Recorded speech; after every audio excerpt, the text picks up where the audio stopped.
Hello, this is Coach Tim Campbell, and I'm your host for the Self-Made is a Myth, Make a Difference Together show, where we're talking with successful business owners to hear their stories of the journey to building their business. And because we know that success in business is not something that we can do on our own, we recognize the folks that have helped us to excel. I'm excited to have a fellow business owner from Indiana with us today. My guest, check this out, is a high school dropout that never received a diploma, but does have a college degree. So we're going to want to ask him about that. He enjoys playing games with his family and as well as hunting. And he's most proud of his family. And this is awesome. And being a Vikings fan for over 45 years without them winning a single championship. It is my pleasure to welcome Jerry to the show. Hello, Jerry. Hello, Tim. Thank you for having me. It is my pleasure. Well, let's start with having you introduce yourself. Tell us a little bit of your personal story, like where you were born, where you live, and about your family. Yeah. So I was, as my identification of a Vikings fan identifies, I was actually born in Minnesota, and way back in the '60s, and I grew up there and loved the seasons, loved the winters and all that stuff. And as a matter of fact, even we had a little respite. Anyways, a time frame that we moved down to Florida for 6 years, and I'm like, get me out of here. I need those seasons back again. So that's part of what brought me back to Indiana. Married 31 years ago to my beautiful wife, Janet, and who has put up with me for these 31 years. Huge asset in my life. So, I mean, it's amazing. So there's a lot behind all that as well. But, we have 6 children, 5 daughters that are in their 20s, and then one unexpected surprise that of a son that was born. He's now 13 years old, and my funny story that my daughter, now they get familiar with all my stories, and so but the story about that is that we didn't think things worked after you turned 40. And so because people go, oh, you're going after that boy, and it's like, no, we didn't think things worked, and we just thought we were done, and surprise. So that's awesome. So tell us a little bit more about the no high school diploma but college degree. That's fascinating. Right. Yeah, so they nowadays have some programs for dual credit or post-secondary. Different states have different things, and back then they didn't have that. But I was just ready to be done with high school, and I heard about another of my friends who a year earlier than me, was a year older than me, and she left high school after her junior year and went on to college. And people think that there's a myth that colleges need a high school diploma in order for them to accept you, and that's not true. But most people do it that way, and so I just kind of said, you know what, I'm done. Let's move on. So I went to college, got my 4-year degree, and at that point, it's irrelevant whether I have my high school diploma. Yeah, wow, that is a fun story. Thank you for sharing. So, Jerry, tell us about how the business came about, and at what point did you have the confidence that you could run your own business? It's an interesting. Well, first of all, we were in full-time ministry, worked with high school students for 19 years, and in Minnesota for 13 of those years, and down in Orlando at the headquarters for 6 years. And we thought we'd be lifers because we love it. One of the key pieces of who I am as a person is impact. I want to make an impact in people's lives, and so when we were down in Orlando, we had this thought about do we want to move on? We had a marriage issues going on and personal issues going on, and just kind of like, what, do we want to consider another option? And as we began to investigate, we started to dream, I guess is what it came down to. And as we began to dream, we began to really feel led by God to say, nope, it's time for you to move on. And so we began to look at options, and my wife called me from a Great Harvest Bread Company in Bloomington, Illinois, and said, I think I found the perfect business for us. And so we began to investigate the option of opening up our own Great Harvest, possibly in Orlando. But we also really wanted to get back to the Midwest. And as we expressed that to the franchise when we put our application in, one of the things that we that she asked us about is where we were from, and my wife said she's from the Lafayette, Indiana area. And as a result, she was like, "Well, do you know that that bakery is for sale?" Oh, And we're wow. like, "Okay, let's do it." So it Wow. took us about a year after that point, but made our move to Lafayette and jumped ourselves in. And part of a funny story with that is the fact that we actually, my wife grew up in small town Camden, Indiana, Okay. 600 some odd people there, and I grew up in Minneapolis, St. Paul, large city, and then we moved to Orlando and all that stuff. And she kept talking about wanting to move to a small community, and I'm like, that would just kill me. It's like, I can't handle that. 600 some people. It's like, and so, but the interesting thing is that this Lafayette community has been a perfect fit for us Mm, in a lot of different ways. But one of those being that the size, good fit for me and for her, and yeah. it's a great place. So, and the people are awesome. But Wonderful. So what an incredible way that God guided and directed you. sure, yes. So Jerry, tell us a little bit more about the company. So Great Harvest is a freedom franchise. And the cool thing about the freedom franchise is that it is all about, me as a local business owner. Everyone is locally owned. And so it's me as a local business owner being able to take my bakery and fit it for what my community wants and to do what I want to do. So there's no cookie cutter within Great Harvest. There are a lot of recipes that I use and follow. People would expect, certain breads like, and that's, and that the honey whole wheat or something like that you can get from store to store. But honestly, I don't need to do those. But because they're so popular across the system and across the nation, it's like, well, of course I'm going to do those. So, and they're proven. Excuse me. So, but one of the things about it is that I really do. I'm also able to take my entrepreneurship desires and put it to action, Mm. and be able to make that happen, in how I want to make this bakery work for our community and for us. And so it's been a great fit, and we've really enjoyed being a part of it. So, Yeah. That's and awesome. as relates to the business itself, I mean, it's interesting.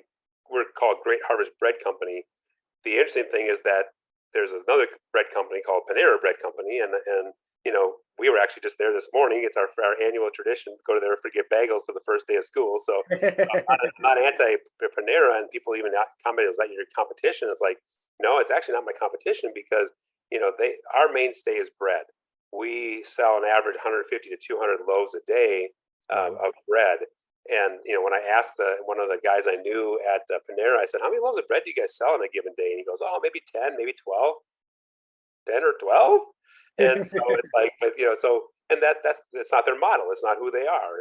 And so, but for us, we are a bread store, and so as a result of that, we started making sandwiches a number of years ago, because we thought, man, we've got a great bread.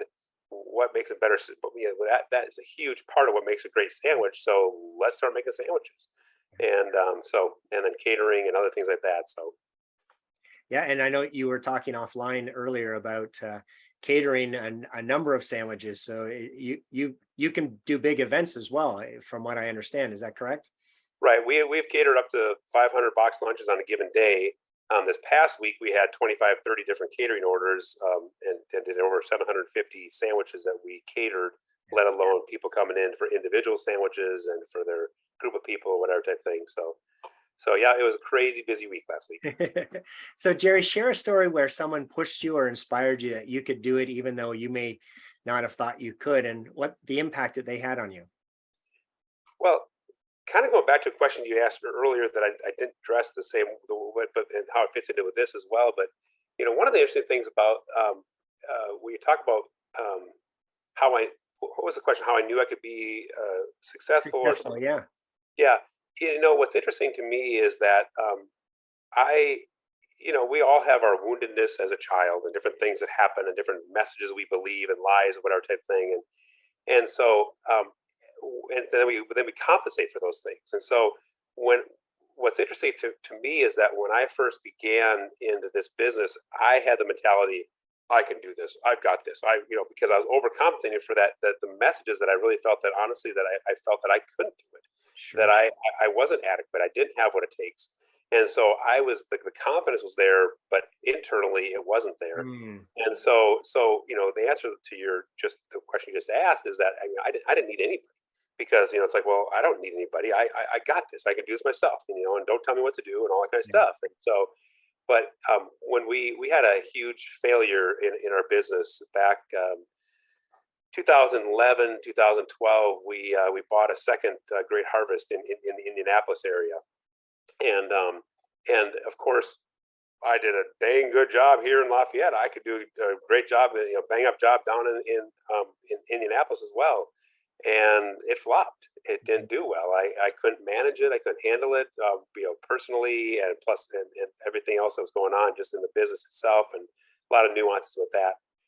So, but it was through that lesson that I really began to realize, hey, I don't have what it takes, and number one, well, I do have what it takes, but I need to find people around me and stuff like that. And so we had several people come around us at that time. I had a guy named Jeff Pence that helped, and his wife Corrine, that helped us significantly in trying to figure out if this is the right thing, if we can make this thing work, the second store, or if we need to release it.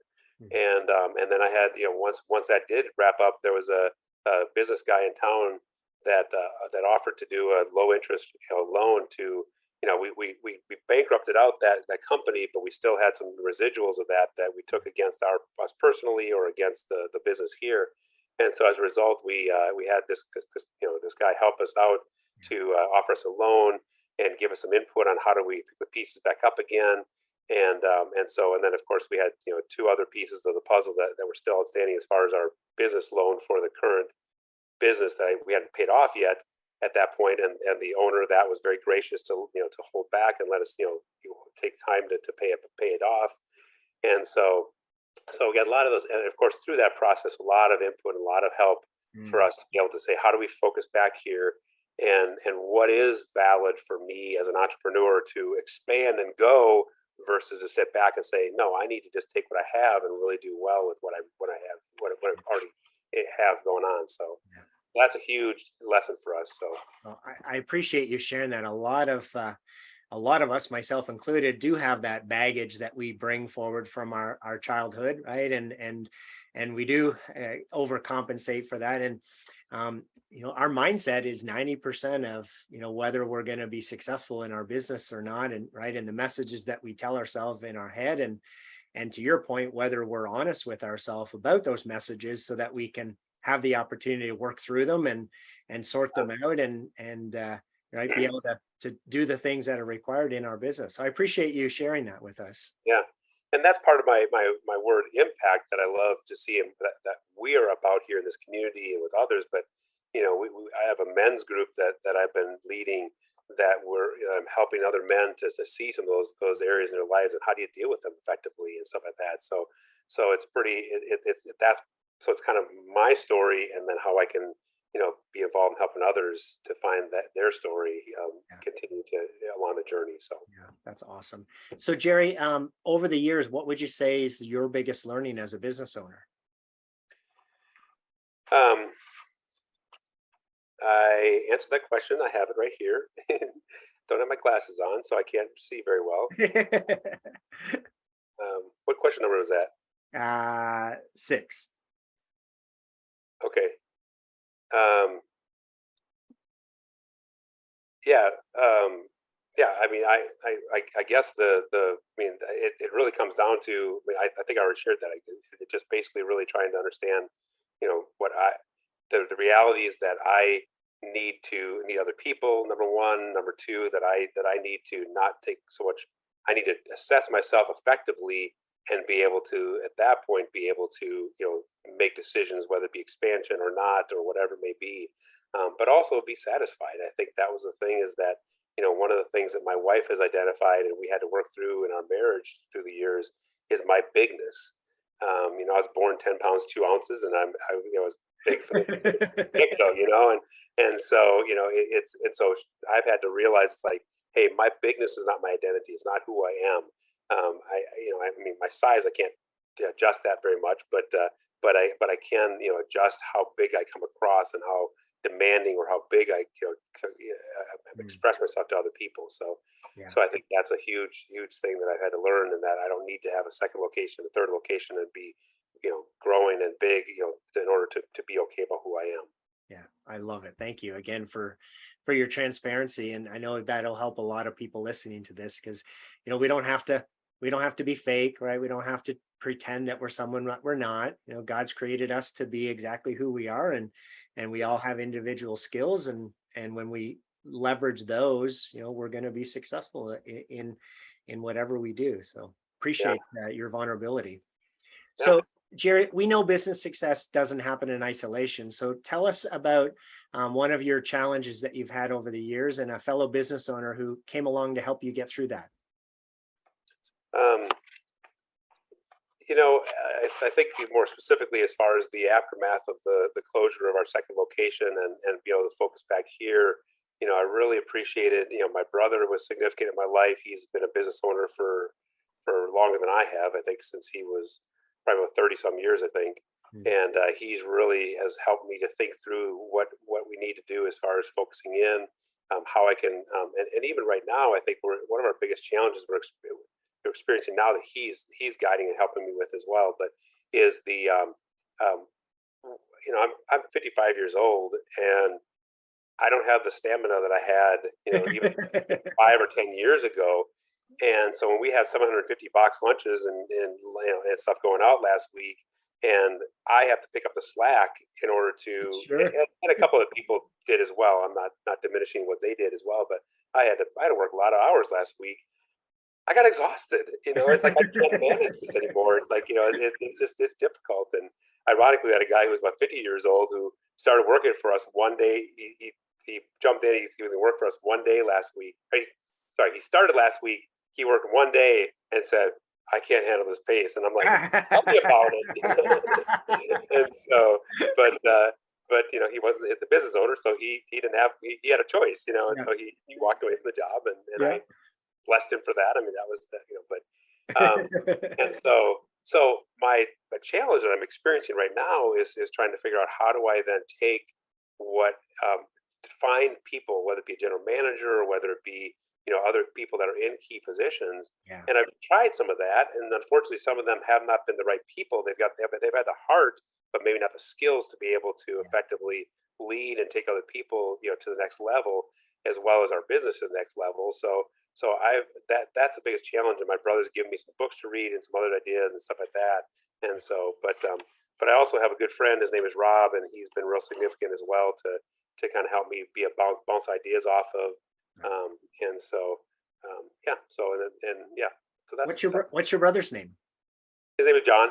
John. All right. Awesome. John Lecy. Yeah. Wonderful. So, Yeah. Having whether it's reading books or outside people to talk to, being able to share ideas and bounce ideas off of people. It's been a tough market the last couple of years finding good quality people, right? With the whole mass exodus or the great resignation. And so one of the things that we help business owners with is that idea of let's make sure we get the right people on the bus, right? They fit the culture, right? They're aligned to the vision of the company, because it's easier to teach a skill than it is to find a good cultural fit. And then teaching those skills can take time, right?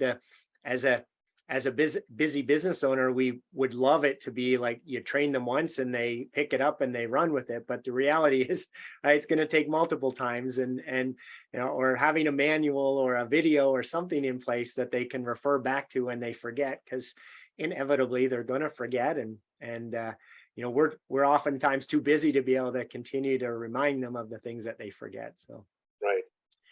Well, and you mentioned the climate change. I mean, the change in the last couple of years. I mean, one of the things that's been interesting is that this whole push in different states and different across the nation about the minimum wage.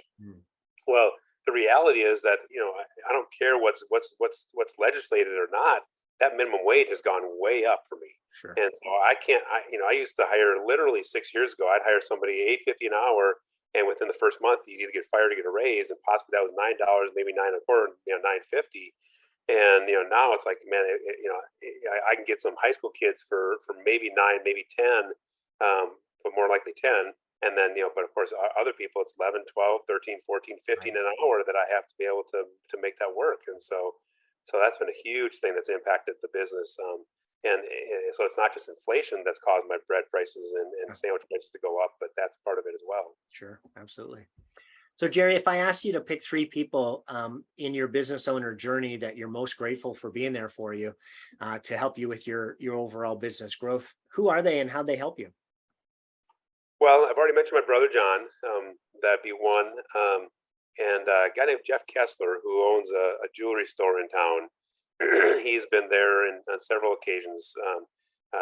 He and his wife and my wife and I sat down on a couple occasions just to dialogue through some situations and how do we, and he's given some wisdom and input into what I had to do. As a matter of fact, he gave the wisdom probably.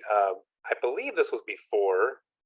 Maybe it was after, but I think it was before we took over that second location. Yeah. That he talked about because we were always talking about going to the west side, so having a location on the west side, and he was just cautioning me against that that really it could make an impact, and you diversify and all that kind of stuff, and obviously I didn't listen to him, and so we not only didn't go to the west side of Lafayette, but we went down to Indianapolis, and obviously he was right. I mean, and so, but the good news is that he was there as well afterwards to help me pick up the pieces and move on from there. And then I would say, and I want this guy to go unnamed, but his name is Terry. I'll say that, I guess. But he's a business owner. He's actually retired now. Business owner in town that he was the one that helped us with that finances and consolidating, and as well as just again getting us back on track with where we need to be, and giving the vision, kind of help me think through the vision for what we want to be about. And I think that word impact, going back to that word impact, that's what we want to be about. And for us to have 5 different locations, how am I effectively going to be able to impact people unless I have the right people in place? And this becomes extra all the more difficult to make that happen. So those people's. Yeah. So, Jerry, as you think about the next 3 to 5 years, what are the biggest challenges you're going to face to get to your goals, and who are the types of people you're going to need to help you get through those? Well, as I look ahead, I mean, I really, as I already mentioned, that that whole issue of my age and trying to how do I effectively do this. I really do need. I've been dialoguing already with some people as it relates to how do we reorganize our business so that we can have effective leadership in place. But unfortunately, we're doing well financially, but we're not doing great. I think that faux pas of the second location kind of hit us big, and so up until about 2-3 years ago, we finally paid all that stuff off. And so all I have to say is that I can't just afford to say, well, gee, I'll just take a cut and pay by 50%, and no big deal. I'll have somebody else run my business, and I can't afford to do that. So I still got to figure out how do I supplement that, or how do I make that work, and find the right people in the right situations. And I think that's where there's 2 people that I need in general. One is the people that are helping me, with like my brother and who's the other person that we were talking with about that. Anyways, that they're helping me think through the organizational aspect of things. His name is Doug Griffin. Has been helping me think through how do I do that effectively. And then the second people, of course, that I need around me are those people that will step up into those roles to be effective in running the place without me there, and growing the business even greater than what it is. So. Yeah, it's an often a conundrum of, right, do we invest in the growth and what we need for the next couple of years, right? And then there's that challenge of, well, how do I lean forward into that? So my coach always challenges me. She says, well, Tim, are you going to plan for success, or are you going to plan for failure, right? And then it's like, okay, well, that's a great question. I'm going to plan for success. And then we get into the details in terms of, all right, now what are the baby steps, right? What are the things that you need to do in order to start moving towards hiring those people and figuring that out. So, right. And I think, and that's one of the things that Doug has been helping me think through, is about, having the new people I hire, set goals and kind of holding the standards about accountability and stuff like that. Because if they are, if I bring them on just to manage, then I'm going to lose money. It's not going to do well. Yeah. But if I bring them on to and they say, hey, this is your goals. You need to set goals and pursue this and this, and make the business grow. At that point, then we'll begin to see the return financially happening. And so then, I don't need to be, our sales will go up, which will help the bottom line in my pocket. Yes. So. Yeah. Setting key performance indicators or goals for our employees is critical. It's not something that most of us do or think to do, but left to our own doing, we're all going to be less effective and less efficient than we could be. So, having those goals in place, holding our team accountable to them, having regular check-ins and reviews with them really helps to accelerate their performance. And then the other thing, you kind of alluded to it earlier, is the principle of hire slow and fire fast, right? So take our time to make sure that they are going to be the right fit for our company, and they're going to fit into our mold and our values and our beliefs, and got the skills that are required. But then if we bring them on and they're not working out, right, we can't afford to continue to pay them. So putting together a 90-day ramp up plan and having the 90-day key performance indicators, and if they're not hitting their 90-day goals, then it means that they're not the right fit for the company. Jerry, if well, actually not if, one of my favorite authors, Jim Rohn, he says we become the average of the 5 people that we spend the most time with. So as you think about this, what advice do you have for other business owners who may be trying to do it on their own? Networking is huge, because I think that's the thing, is that I like, if I were to, and of course my wife fits into that category as far as who I would spend the most time with. And so, but my wife is by nature a reserved, non-risk taker, and I am. And so, if I just simply listen to my wife, which I love her to death, and she has been so good for me, because there are times when I needed to hear that caution, that I wanted to move forward on something. And so, but if I were to be, if I had 5 people like her around me, I wouldn't be able to, number one, excel for who God created me to be, but number 2, I wouldn't be, my business wouldn't go anywhere. And so I think that so therefore finding people around me, and that's where, finding the right people in networking. And honestly, networking groups are great, and there's some great value to some of those. However, I think that the one-on-one time and finding those people that you're like, man, I could learn something from that person, right, is huge, because then you'll be able to pick their brains, and hopefully it would be a mutual encouragement and challenge one to another in that kind of a situation. But being able to do it more one-on-one or in small groups, as opposed to the big groups, and just I get to know this person, that person. But thank you for sharing that. It makes me think of too that a lot of times I see that partner business owners often are opposite, right? And so the phrase of opposites attract, you just mentioned it, that you and your wife are opposite, my wife and I are opposite. Oftentimes business partners are opposite too, and it can be both a challenge and a frustration, right, as we rub each other. But then when we understand that we need the opposite opinion and the opposite perspective to help us, right, see the world whole and make good business decisions, then we become more open to the idea of, all right, I do want to understand, right, the opposite point of view, so that I can compare that to my point of view and make a good business decision here. Well, and the word respect comes to my mind in that, because obviously it is respecting the fact that, and that, that's why I don't know everything. I don't understand. And my personality, the way I operate, may not get me down the right path. And so I need to respect my wife. I need to respect other people and their perspective and their thoughts, because, and ultimately, there are times it is my decision, and I need to make a decision and go forward.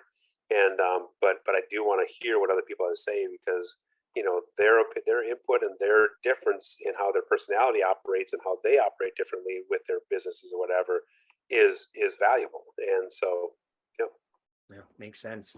So, Jerry, last question here. If there was something catastrophic that happened to the business, who's the first person you'd call and what would you want from them?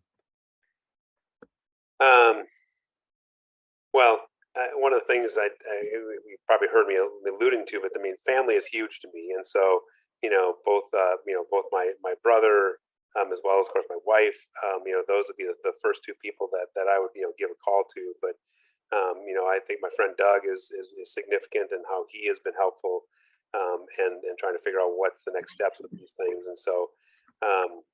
But yeah, it's and I think that even I think I've raised some good kids as well, and so I've got a lot of 20-something-year-old daughters and their husbands that would be significant as well to be able to gather input from and stuff like that. So yeah, part of it too is my faith in God and just the trust in the sense of that he. Talk about catastrophic. I mean, I guess one can imagine, kind of speculate what that would be.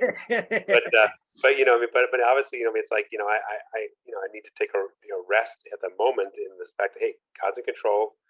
I'm going to trust Him. So I guess first and foremost going to Him probably, and then being able to talk to others, about, okay, so here's the situation. Where do we go? Yeah.